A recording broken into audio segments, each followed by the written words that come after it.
Digestive system कैसे पचाकर energy में बदल देता है और हमारे शरीर को जिंदा रखता है। 3D एनिमेशन की मदद से किसी भी टॉपिक को समझना थोड़ा आसान हो जाता है। अगर आप भी साइंस की वीडियोस को 3D एनिमेशन से समझना चाहते हैं तो आप सब्सक्राइब कर सकते हैं द साइंस न्यूज़ को। तो आइए अब जानते हैं हमारे डाइजेस्टिव सिस्टम के फंक्शन को।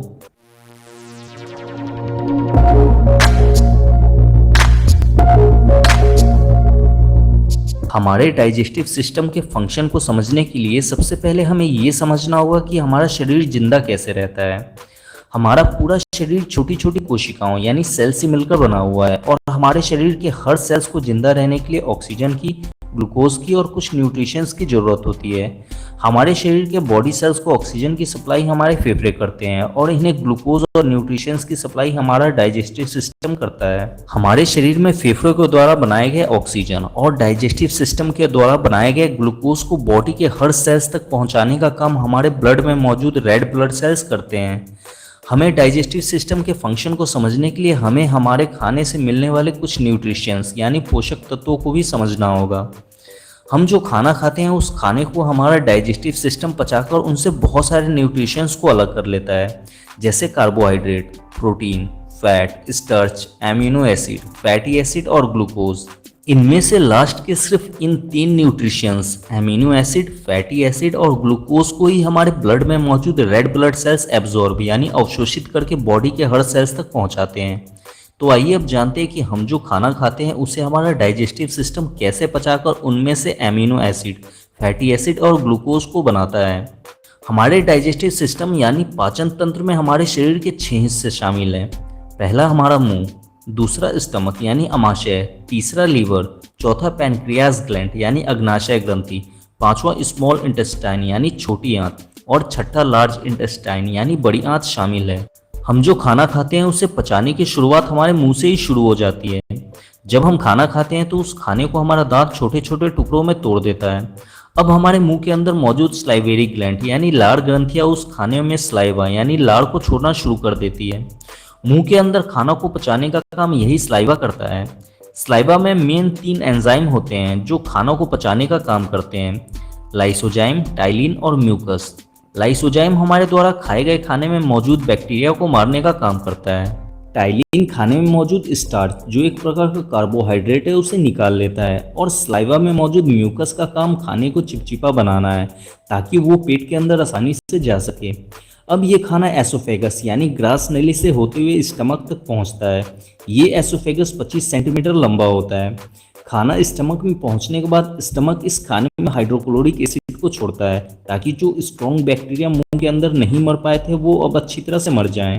हाइड्रोक्लोरिक एसिड की वजह से स्टमक में मौजूद खाना और भी छोटे छोटे टुकड़ों में टूटकर पतला हो जाता है। स्टमक के अंदर एक ग्लैंड पाया जाता है जिसे गैस्ट्रिक ग्लैंड यानी जठर ग्रंथि कहते हैं। ये गैस्ट्रिक ग्लैंड स्टमक के अंदर गैस्ट्रिक जूस को छोड़ता है। इस गैस्ट्रिक जूस में रेनिन और पेप्सिन 2 एंजाइम पाए जाते हैं। रेनिन और पेप्सिन का काम खाने को पचाकर उनमें मौजूद प्रोटीन को निकालना है।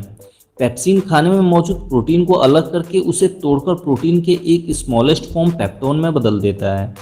हम जितना ही ज़्यादा खाना खाते हैं स्टमक उस खाने को पचाने के लिए उतना ही ज़्यादा हाइड्रोक्लोरिक एसिड छोड़ता है। इसलिए जब कोई इंसान हद से ज़्यादा खाना खा लेता है तब स्टमक में ज़्यादा हाइड्रोक्लोरिक एसिड रिलीज हो जाने के कारण खाना एसिडिक हो जाता है और गैस बनाने लगता है। तब इसे ही हम एसिडिटी कहते हैं। इस प्रॉब्लम से छुटकारा दिलाने के लिए डॉक्टर मैग्नीशियम हाइड्रोक्साइड देते हैं। हम जो इनो पीते हैं वो मैग्नीशियम हाइड्रोक्साइड ही होता है। मैग्नीशियम हाइड्रोक्साइड क्षारीय प्रकृति का होता है और हम सब ये बात जानते ही हैं कि अम्ल और क्षार आपस में मिलकर निष्क्रिय हो जाते हैं। इसलिए इनो पीने के तुरंत बाद एसिडिटी ठीक हो जाता है।